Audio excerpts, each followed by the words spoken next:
ഇന്ന് ഞാൻ ഉണ്ടാക്കുന്നത് കുഴലപ്പമാണ്. നല്ല ക്രിസ്പി ആയിട്ടുള്ള കുഴലപ്പമാണ്. നല്ല ഈസി ആയിട്ടുള്ളൊരു മെത്തേഡാണ് ഞാനിതിൽ കാണിക്കുന്നത് കുഴലപ്പം ഉണ്ടാക്കാനായിട്ട്.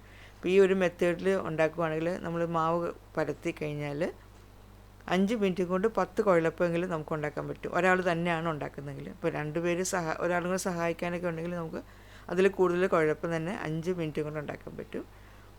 ഇത് എൻ്റെ അമ്മയുടെ റെസിപ്പിയാണ്. ഇതൊരു റിക്വസ്റ്റഡ് വീഡിയോ ആണ്.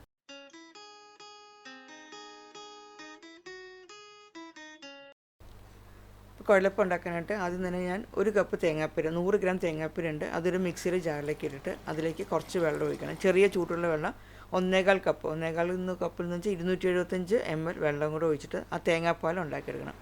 അതിനുശേഷം ആ തേങ്ങാപ്പാൽ ഒരു പാത്രത്തിലേക്ക് അരിച്ചൊഴിക്കണം.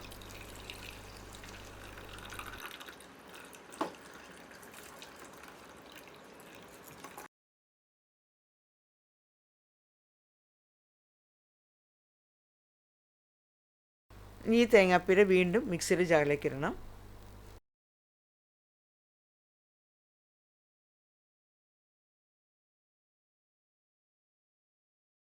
ഇത് രണ്ടാം പാൽ ഉണ്ടാക്കാനായിട്ടാണ്. രണ്ടാം പാൽ ഉണ്ടാക്കാനായിട്ട് 1 കപ്പ് വെള്ളവും കൂടി ഒഴിക്കണം. 1 കപ്പ് വെള്ളം എന്ന് വെച്ചാൽ 220 ml വെള്ളമാണ് ഞാൻ എടുത്തിട്ടുള്ളത്.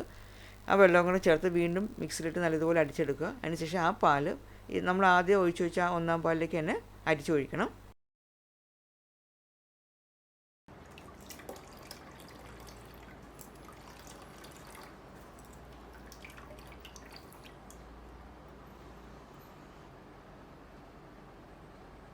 ഇനി ഇതിന് വേണ്ടി ചുവന്നുള്ളി അല്ലെങ്കിൽ ചെറിയ ഉള്ളി ക്ലീനാക്കിയ ചുവന്നുള്ളിയുടെ അളവ് 75 ഗ്രാമാണ്. വെളുത്തുള്ളി ഒരു 10-12 അല്ലി വെളുത്തുള്ളി എടുത്തിട്ടുണ്ട്. അത് വലുതും ചെറുതും ഒക്കെ ആയിട്ടുള്ള അല്ലിയാണ്. ഗ്രാം പറയുകയാണെങ്കിൽ 20 ഗ്രാം വെളുത്തുള്ളിയാണ് എടുത്തിട്ടുള്ളത്. തേങ്ങാപ്പീര വേണം, 3 ടേബിൾ സ്പൂൺ തേങ്ങാപ്പീര, 1.25 ടീസ്പൂൺ ജീരകം. ഇതെല്ലാം കൂടെ നല്ലതുപോലെ മിക്സിയിലിട്ട് അരച്ചെടുക്കണം. ഇത് നമുക്ക് മിക്സിയുടെ ജാറിലേക്ക് മാറ്റാം.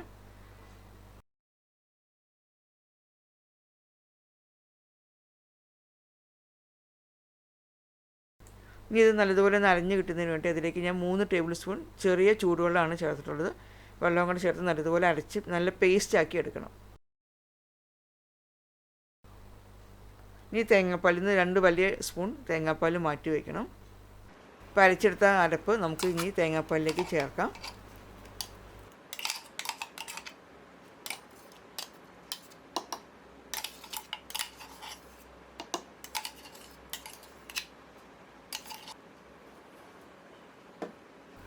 അപ്പം മിക്സിയുടെ ജാറിൽ അരപ്പെല്ലാം പറ്റി പിടിച്ചിരിക്കുന്നുണ്ട്. അതിലേക്ക് ഞാൻ മാറ്റി വെച്ച തേങ്ങാപ്പാലും കൂടെ ചേർത്തിട്ട് വീണ്ടും ഒന്നും കൂടെ ഒന്ന് മിക്സിയിലിട്ട് അടിച്ചെടുക്കണം.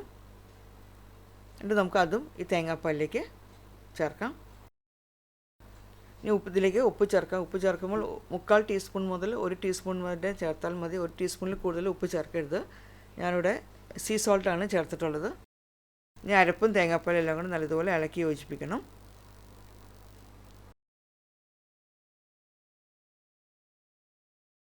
കുഴലപ്പം ഉണ്ടാക്കുന്നതിനായിട്ട് ഞാൻ വറുത്ത അരിപ്പൊടിയാണ് എടുത്തിട്ടുള്ളത്. അപ്പത്തിൻ്റെ ഇടിയപ്പത്തിൻ്റെ പൊടിയാണ്. 1/4 കിലോ 250 ഗ്രാം അരിപ്പൊടിയാണ് എടുത്തിട്ടുള്ളത്. ഈ അരിപ്പൊടി നമുക്കൊരു പാനിലേക്ക് ഇട്ടിട്ട് നല്ലതുപോലെ ഒന്ന് ചൂടാക്കി എടുക്കണം. അരിപ്പൊടി നമ്മൾ വീട്ടിൽ വറുത്ത അരിപ്പൊടിയാണെങ്കിലും അതേപോലെ കടയിൽ നിന്ന് വാങ്ങിക്കുന്ന അരിപ്പൊടിയാണെങ്കിലും രണ്ടും ഇതേപോലെ തന്നെ ഒന്ന് കുഴലപ്പം ഉണ്ടാക്കുന്നതിന് തൊട്ട് മുമ്പായിട്ട് ഇതേപോലെ നല്ലതുപോലെ ഒന്ന് ചൂടാക്കി എടുക്കണം. അപ്പോൾ അരിപ്പൊടി നല്ലതുപോലെ ചൂടായിട്ടുണ്ട്.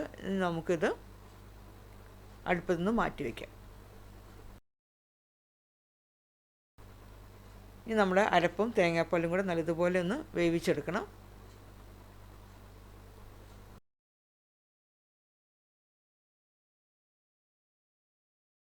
അടി പിടിക്കാതെ പ്രത്യേകം ശ്രദ്ധിക്കുക. നല്ലതുപോലെ ഒന്ന് തിളച്ച് കഴിഞ്ഞ ശേഷം തീ ഒന്ന് കുറച്ച് വെച്ചിട്ട് ഒരു 5 മിനിറ്റും കൂടെ നല്ലതുപോലെ ഒന്ന് അത് വേവിക്കണം.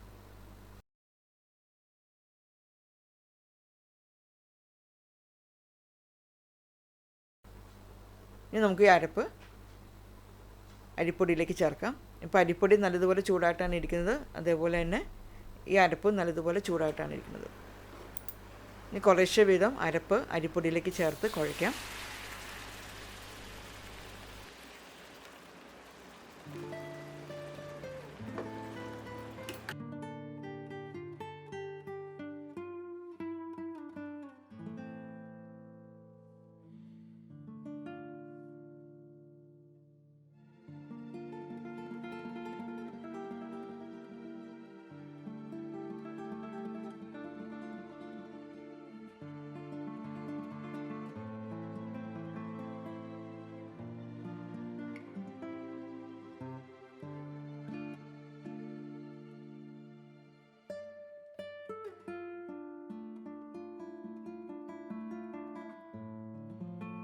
അപ്പോൾ പൊടിയിലേക്ക് അരപ്പും തേങ്ങാപ്പാലും മുഴുവനും ഞാൻ ചേർത്തിട്ടുണ്ട്.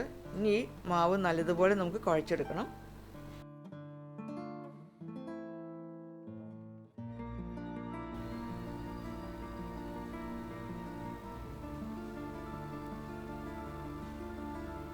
അപ്പോൾ കുഴച്ചെടുക്കുന്നതിനായിട്ട് ഞാൻ ഇതേപോലത്തെ ഒരു സിലിക്കോൺ മാറ്റിലേക്ക് ഈ മാവ് മാറ്റുകയാണ്. അതിൽ സിലിക്കോൺ മാറ്റില്ലെങ്കിൽ നല്ലൊരു ബട്ടർ പേപ്പറിലേക്ക് മാറ്റിയാൽ മതി.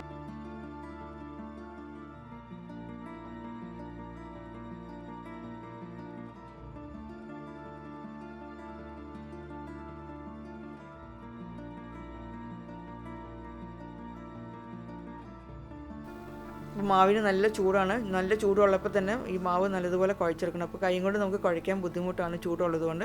അപ്പോൾ അതുകൊണ്ട് ഒരു ചപ്പാത്തി കോൽ എടുത്തിട്ട് നമ്മൾ നല്ലതുപോലെ മാവ് കുഴച്ചെടുക്കുക. നല്ലതുപോലെ ആ ചപ്പാത്തി കോൽ കൊണ്ട് നല്ലതുപോലെ പ്രസ് ചെയ്ത് നല്ലതുപോലെ അങ്ങ് പരത്തണ പോലെ, നമ്മൾ ചപ്പാത്തിയൊക്കെ പരത്തണ പോലെ തന്നെ പരത്തുക. എന്നിട്ട് വീണ്ടും അതേപോലെ ടേൺ ചെയ്ത് ആ മാവിനെ ഇങ്ങനെ തിരിച്ച് വെച്ചിട്ട് വീണ്ടും കുഴച്ചെടുക്കണം.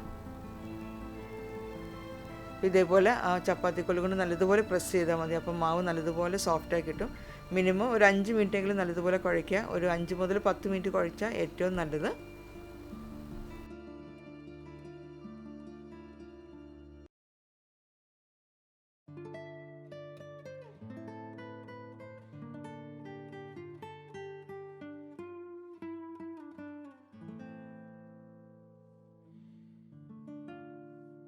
ഇനി ഇതിലേക്ക് എള്ള് ചേർക്കണം. എള്ള് ഞാനിവിടെ 1.5 ടീസ്പൂൺ എള്ളാണ് ചേർത്തിട്ടുള്ളത്. എള്ളും കൂടെ ചേർത്തിട്ട് മാവും എള്ളും കൂടെ നല്ലതുപോലെ ഒന്ന് യോജിപ്പിക്കുന്ന രീതിയിൽ കൈ കൊണ്ട് നല്ലതുപോലെ ഒന്ന് മിക്സ് ചെയ്യുക.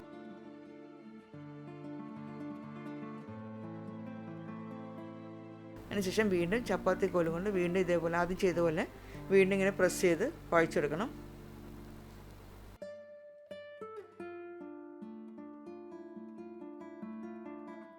അപ്പോൾ മാവ് നല്ലതുപോലെ സോഫ്റ്റ് ആയിട്ടുണ്ട്. ഇനി നമുക്ക് ഈ മാവ് നല്ലതുപോലെ ഒന്ന് കൈ കൊണ്ട് കുഴച്ചിട്ട് ഒന്ന് ഉരുട്ടിയെടുക്കണം.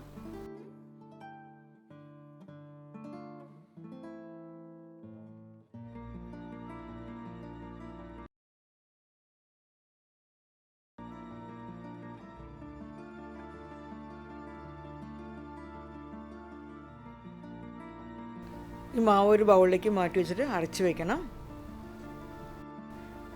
ഇപ്പോൾ ഒരു 10 മിനിറ്റ് ഞാനിത് റെസ്റ്റ് ചെയ്യാൻ വെച്ചിട്ടുണ്ട്. ഇനി 10 മിനിറ്റ് കഴിയുമ്പോൾ വലിയൊരു അളവിലുള്ള ഒരു മാവ് എടുക്കണം. നമ്മൾ വലിയൊരു ഓറഞ്ചിൻ്റെ സൈസിലുള്ള മാവ് എടുത്തിട്ട്, അല്ലെങ്കിൽ അതിലും വലുത് വേണമെങ്കിലും എടുക്കാം. ഇപ്പോൾ ഞാനൊരു ഓറഞ്ച് സൈസിലുള്ള മാവാണ് എടുത്തിട്ടുള്ളത്. ബാക്കിയുള്ള മാവും അപ്പോൾ തന്നെ അടച്ചു വയ്ക്കണം, തുറന്ന് വയ്ക്കരുത്. അതിനുശേഷം ഈ മാവ് നല്ലതുപോലെ ഉരുട്ടി നല്ലതുപോലെ സോഫ്റ്റ് ആക്കി ഒരു ബോളാക്കി എടുക്കണം. ഇനി ആ മാറ്റിലേക്ക് കുറച്ച് വെളിച്ചെണ്ണ അല്ലെങ്കിൽ ഓയിലോ നല്ലതുപോലെ തേച്ച് പിടിപ്പിക്കണം. അതിനുശേഷം നമ്മൾ ഈ മാവ് അതിൻ്റെ മുകളിൽ വയ്ക്കുക. അതിൻ്റെ മാവിൻ്റെ മുകളിൽ ഒരു ബട്ടർ പേപ്പർ വയ്ക്കുക.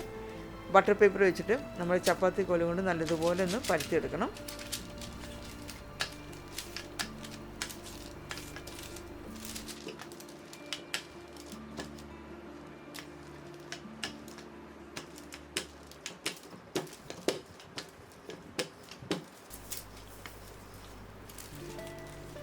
അപ്പോൾ കുറച്ചൊന്ന് പരത്തി കഴിയുമ്പോൾ നമ്മൾ ആ ബട്ടർ പേപ്പർ എടുത്ത് മാറ്റി നോക്കിയിട്ട് നമ്മൾ കൈ കൊണ്ട് ആ മാവിൻ്റെ മുകളിൽ തൊട്ട് നോക്കുക. അപ്പോൾ നമുക്ക് അറിയാൻ പറ്റും കട്ടി കൂടിയ വശം എവിടെയാണ്. അപ്പോൾ കട്ടി കൂടിയ വശത്ത് വീണ്ടും ബട്ടർ പേപ്പർ വെച്ചിട്ട് വീണ്ടും ആ ചപ്പാത്തി കോലും കൊണ്ട് പരത്തണം. അപ്പോൾ അങ്ങനെ എല്ലാം ഒരേ ഈവനായിട്ട് ആ കട്ടിയിൽ ആ മാവ് പരത്തിയെടുക്കണം.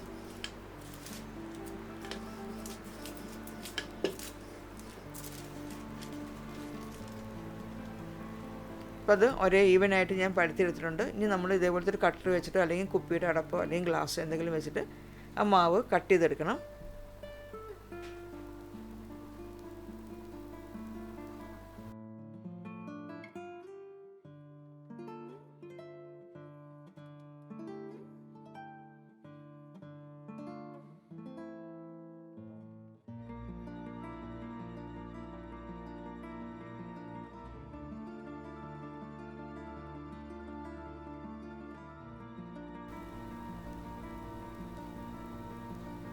ഇപ്പോൾ എക്സസ് ആയിട്ടുള്ള മാവെല്ലാം എടുത്ത് മാറ്റണം.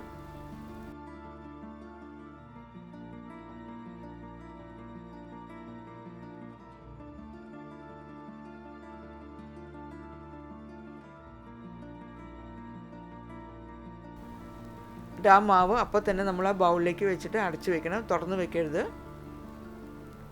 ഇനി ഇതേപോലത്തെ സ്ട്രോ എടുക്കുക. സ്ട്രോയിൽ കുറച്ച് വെളിച്ചെണ്ണയോ അല്ലെങ്കിൽ ഓയിലോ നല്ലതുപോലെ തൂത്ത ശേഷം ആ സ്ട്രോയിലേക്ക് ആ സ്ട്രോ കൊണ്ട് നമുക്ക് കുഴലപ്പത്തിൻ്റെ ഷേപ്പ് ഉണ്ടാക്കിയെടുക്കാവുന്നതാണ്. അപ്പോൾ സ്ട്രോ ഇല്ലെങ്കിൽ നമ്മുടെ വിരലിലേക്ക് ഇത് ചുറ്റിയെടുത്താൽ മതി. അപ്പോൾ വിരലിൽ നല്ലതുപോലെ എണ്ണ തേച്ചിട്ട് വേണം ചുറ്റിയെടുക്കാനായിട്ട്. ആ ജോയിൻറ്റ് രണ്ട് വശങ്ങളും ജോയിൻ്റ് ചെയ്യുന്ന ഭാഗം നല്ലതുപോലെ പ്രസ് ചെയ്യണം. എന്നിട്ട് ഇത് കുഴലപ്പം വയ്ക്കുമ്പോൾ നമ്മളിങ്ങനെ പ്ലേറ്റിലേക്കോ അല്ലെങ്കിൽ ഇങ്ങനെ വെച്ച് കഴിയുമ്പോൾ അത് ആ ജോയിൻറ്റിൻ്റെ ഭാഗം താഴെ വരുന്ന രീതിയിൽ വേണം വയ്ക്കാനായിട്ട്.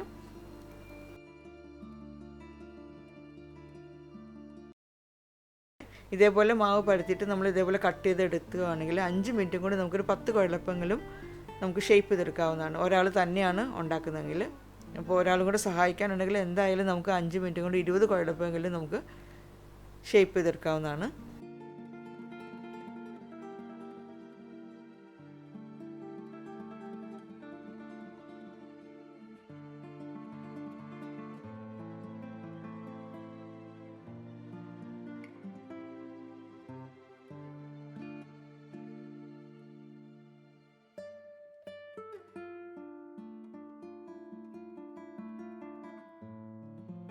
അപ്പോൾ നമ്മൾ ഒറ്റയ്ക്കാണ് കുഴലപ്പം ഉണ്ടെങ്കിൽ ഒരു 10 അല്ലെങ്കിൽ 12 കുഴലപ്പം ഇതേപോലെ ഷേപ്പ് ചെയ്ത ശേഷം അപ്പോൾ തന്നെ നമ്മളത് എണ്ണയിൽ വറുത്തെടുക്കണം.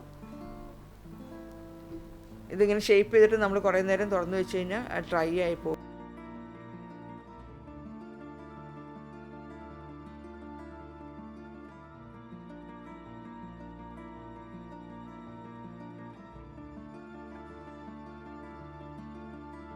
അപ്പോൾ ഞാൻ ഇവിടെ വെളിച്ചെണ്ണ ചൂടാക്കാൻ വെച്ചിട്ടുണ്ട്. വെളിച്ചെണ്ണ നല്ലതുപോലെ ചൂടായിട്ടുണ്ട്. ഹൈ ഫ്ലെയിമിൽ വെച്ചിട്ട് നമുക്ക് കുഴലപ്പം എണ്ണയിലേക്ക് ഇടാം.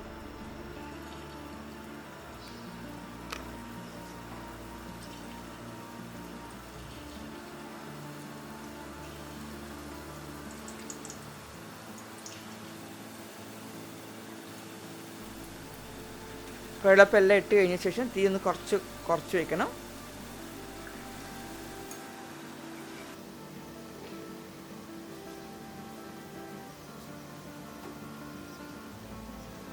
അതിനുശേഷം കുറച്ച് കഴിയുമ്പോൾ ഒന്ന് ഇളക്കിയിട്ട് അത് എല്ലാ വശവും ഒരേപോലെ ഫ്രൈ ആവുന്ന രീതിയിൽ ഇളക്കിയിട്ട് എളുപ്പം വറുത്തെടുക്കണം.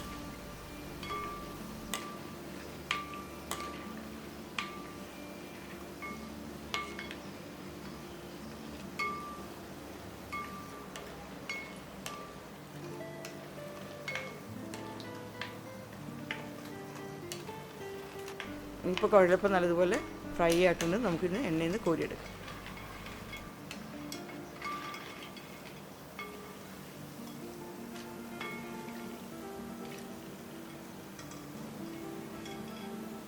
നല്ല കൊമ്പളയും നല്ല കറുമുറുമായിട്ടുള്ള നല്ല തകർച്ചയുള്ള കുഴലപ്പമാണിത്.